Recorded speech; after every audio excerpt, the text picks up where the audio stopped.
மாங்காய் வத்தல் கத்திரி வத்தல் வச்சு வத்த குழம்பு எப்படி செய்யலான்னு தான் பார்க்க போகிறோம். நான் Subhashree. Welcome to Subha cookery. இப்போ ஒரு கடாயில் 4 ஸ்பூன் ஆயில், அரை டீஸ்பூன் கடுகு, அரை டீஸ்பூன் ஜீரகம், அரை டீஸ்பூன் வெந்தயம், இதெல்லாம் நல்லா பொரியட்டும். இப்போது ஒரு கைப்பிடி அளவுக்கு வெங்காயம் சேர்த்துக்கிறேன்.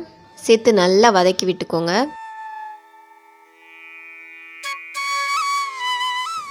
ஒரு கொத்து கருவேப்பிலை சேர்த்து நல்லா வதக்கி விட்டுக்கோங்க.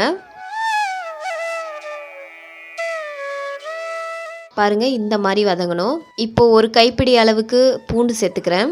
இது ஒரு கட்டி பூண்டு அளவுக்கு இருக்கும். இப்போ இது எல்லாத்தையும் நல்லா சேர்த்து வதக்கி விட்டுக்கோங்க.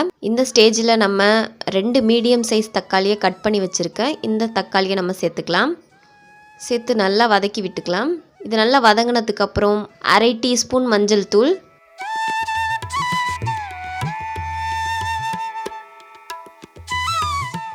பச்சை வாசனை போகிற அளவுக்கு நல்லா வதங்கினதுக்கப்புறம் கத்திரி வத்தல் மாங்காய் வத்தல் இதை சுடு தண்ணியில் போட்டு நல்லா ஊற வச்சு கழுவி வச்சுருக்கேன். இப்போ நல்லா கலந்துக்கோங்க. இப்போ 2 ஸ்பூன் மிளகாய்த்தூள், நல்லா இந்த பச்சை ஸ்மெல்லாம் போகிற அளவுக்கு நல்லா வதக்குனதுக்கப்புறம் தேவையான அளவுக்கு உப்பு சேர்த்துக்கோங்க. நான் 1.5 டீஸ்பூன் உப்பு சேர்த்துக்கிறேன். நல்லா கிளறி விட்டுக்கோங்க. இப்போ 1 கிளாஸ் அளவுக்கு தண்ணி சேர்த்துக்கிறேன். இப்போ குழம்பு ஒரு 2 மினிட்ஸ் அளவுக்கு கொதிக்க விடுங்க. நல்லா கொதிச்சதுக்கப்புறம் நான் ஒரு எலுமிச்சை சைஸ் புளி ஊற வச்சு தண்ணி வடிகட்டி வச்சுருக்கேன். அந்த புளி தண்ணியை நான் அதில் சேர்த்துக்கிறேன். சேர்த்து நல்லா கலந்து விட்டுக்கோங்க. இப்போ கலந்ததுக்கப்புறம் ஒரு மூடி போட்டு நம்ம மூடிடலாம். கரெக்டாக ஒரு 15 மினிட்ஸ் நல்லா கொதிக்கட்டும். 15 மினிட்ஸ் ஆகிடுச்சு. நம்ம இப்போ மூடி ஓப்பன் பண்ணிடலாம். இப்போது இந்த ஸ்டேஜில் நான் ஒயிட் சுகர் சேர்த்துக்கிறேன். உங்கள்கிட்ட வெல்லம் இருந்தால் கூட அது ஒரு கட்டி வெல்லம் சேர்த்துக்கோங்க. வெல்லம் சேர்த்து நல்லா கிளறி விட்டுக்கோங்க.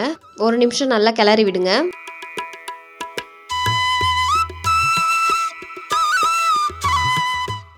கிளறினதுக்கப்புறம் ஸ்டவ் ஆஃப் பண்ணிக்கலாம். இப்போது வத்த குழம்பு ரெடி ஆகிடுச்சு. பாருங்கள், வத்த குழம்பு எவ்வளோ சூப்பராக வந்திருக்கு. நல்லா திக்கான கன்சிஸ்டன்சியில் வத்த குழம்பு ரெடி ஆகிடுச்சு.